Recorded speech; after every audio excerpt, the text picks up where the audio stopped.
Assalamualaikum warahmatullahi wabarakatuh. Halo teman-teman, perkenalkan nama saya Suntat Garal Ghazali dengan NIM terakhir 0038. Sini saya sebagai perwakilan dari kelompok 3 yang akan menjelaskan materi tentang gerak pada tumbuhan. Nah, apa saja sih penjelasan atau macam-macam dari gerak tumbuhan? Mari kita bahas. Nah, baik teman-teman sekalian, seperti yang sudah kita ketahui bersama, salah satu ciri khas dari makhluk hidup adalah bergerak. Baik itu manusia, hewan, maupun tumbuhan, itu juga melakukan suatu gerakan atau gerak pada tumbuhan. Namun, berbeda dengan tumbuhan, tumbuhan itu juga bergerak tetapi berbeda dengan gerakan yang dilakukan oleh manusia dan juga hewan. Jika manusia dan hewan itu dapat melakukan gerakan aktif, maka tumbuhan hanya bisa melakukan gerakan pasif.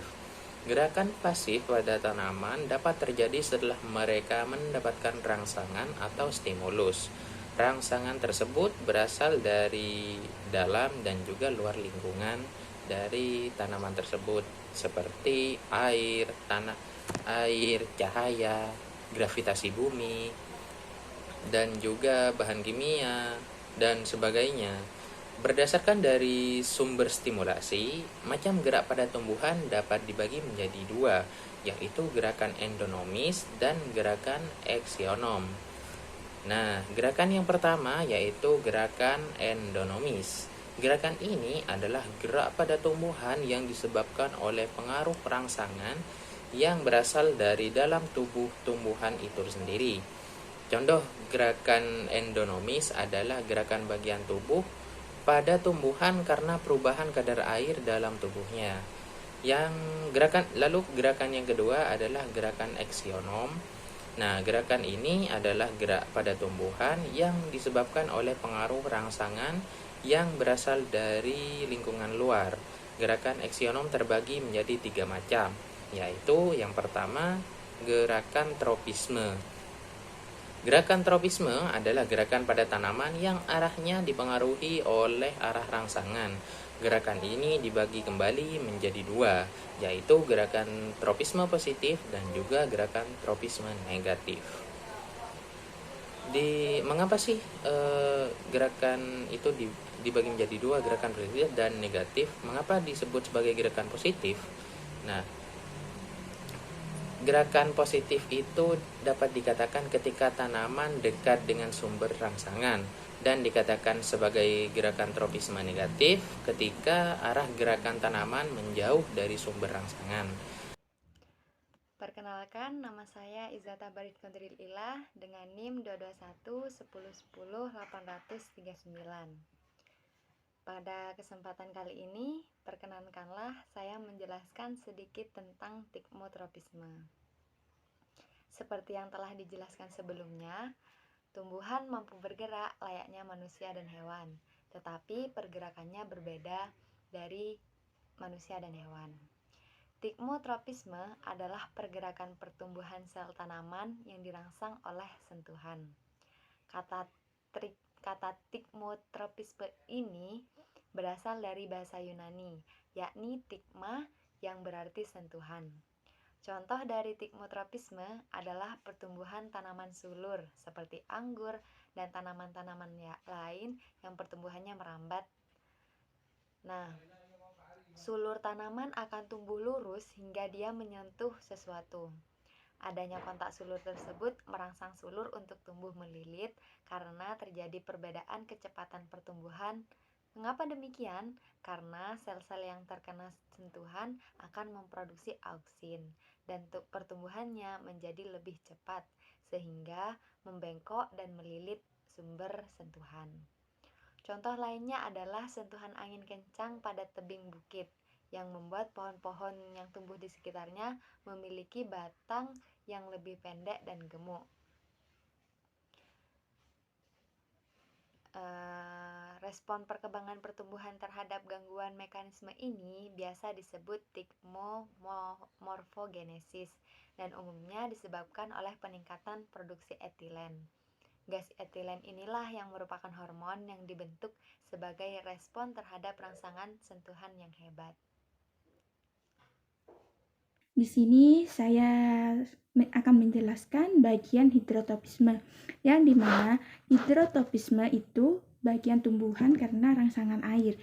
Jika gerakan itu mendekati air, maka disebut hidrotropisme positif. Misalnya akar tanaman tumbuh bergerak menuju tempat yang banyak airnya di tanah, seperti contohnya itu seperti pohon kaktus. Nah, jika tanaman tumbuh menjauhi air, maka disebut hidrotropisme negatif. Nah, misal kayak gerak pucuk batang tumbuhan yang tumbuh ke atas air. Nah, respon tumbuhan tanaman itu juga ditentukan oleh stimulus gradien atau konsentrasi air atau kelembapan ya. Nah, kelembapan ini juga menyebabkan membeloknya akar ke daerah yang mengandung air dengan konsentrasi yang lebih besar. Nah, pengamatan terkait hidrotropisme juga belum banyak yang berkembang karena bagian tumbuhan yang mendapat pengaruh itu adalah akar. Nah, tetapi jika dibandingkan dengan pengaruh gravitasi, pertumbuhan akar ke bawah lebih dimungkinkan karena adanya rangsangan gravitasi yang dibandingkan dengan rangsangan air. Sekian, terima kasih. Wassalamualaikum warahmatullahi wabarakatuh. Selanjutnya saya akan menjelaskan gaya nasti. Gaya nasti berasal dari bahasa Yunani yaitu nastos yang artinya dipaksa mendekat. Gaya nasti adalah gaya bagian tumbuhan yang dipengaruhi oleh rangsangan, tetapi tetap pada posisinya, jadi tidak dipengaruhi oleh rangsangan yang datang. Gaya nasti ini dibedakan menjadi 6, yaitu fotonasti, niktinasti, yang ketiga tikmonasti, yang keempat termonasti, dan yang kelima hiptonasti, yang keenam nasti kompleks. Fotonasti adalah gaya nasti pada tumbuhan yang disebabkan oleh cahaya. Contohnya pada bunga pukul 4. Bunga pukul 4 itu akan mekar pada pukul 4 dan akan menutup di esok paginya. Ini contohnya. Ini kalau pukul 4 bunganya itu nggak kuncup. Nah, paginya itu malah kuncup. Yang kedua yaitu niktinasti. Niktinasti berasal dari bahasa Yunani yaitu nux, yang artinya itu malam. Niktinasti adalah gaya nasti yang disebabkan oleh suasana gelap. Misalnya itu pada daun pohon tuai. Itu kalau malam daunnya itu akan mengatup.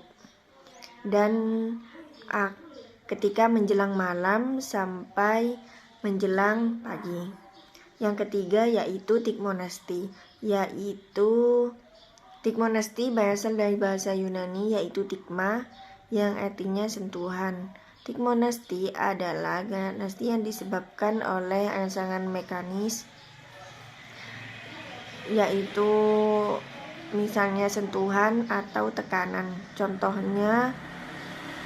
Contohnya itu pada daun putih malu. Kalau disentuh ia akan mengatupkan kayak layu dalam waktu singkat sekitar 1-2 detik dan akan kembali ke posisi semula membutuhkan waktu 5-10 menit.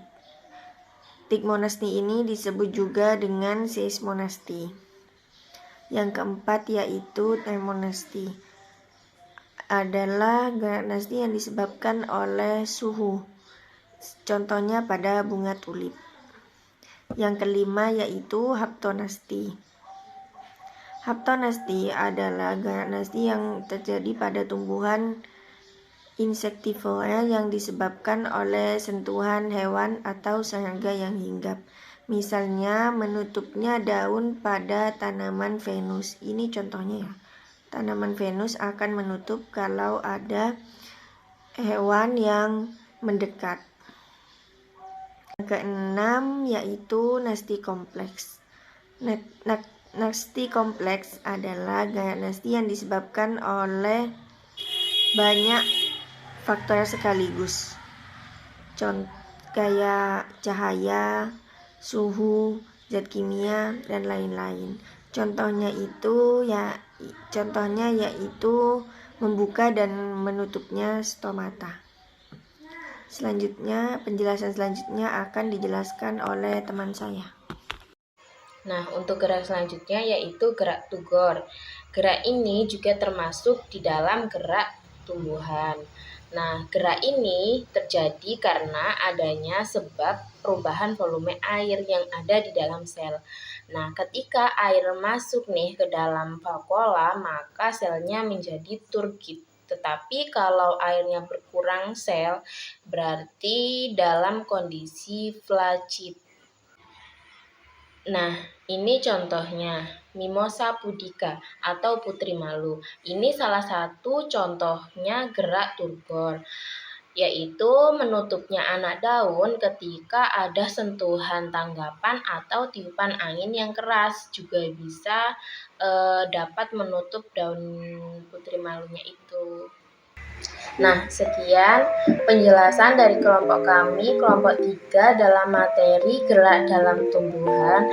Apabila ada kurang kata, kami mohon maaf. Wassalamualaikum warahmatullahi wabarakatuh.